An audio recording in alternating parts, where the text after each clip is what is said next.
তো বন্ধুরা সবাইকে গুড মর্নিং, শুভ সকাল। এখন 10টা বাজে, তো আমি রেডি হয়ে গেছি।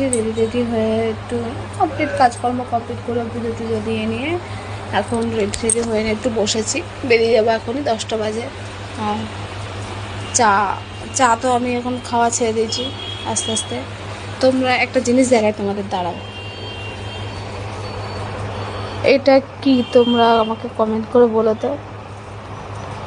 সকালে আমি এখন এটাই খাচ্ছি, কারণ একটু হেলদি হয়ে গেছি, তাই জন্য এখন সকালে আমার এইটা চায়ের বদলে এটাই খাওয়া হচ্ছে। কি তোমরা আমাকে কমেন্ট করে জানিও এটা কি, তারপরে আমি তোমাদের উত্তরটা বলবো। আর আমার বরের তো চা খাওয়া হয়ে গেছে, তো আমি এটা খেয়ে এখন বেরিয়ে পড়বো, আবার সেই দুপুরবেলা বাড়ি আসবো। তো চলো সবাইকে টাটা, আবার পরে দেখা হবে।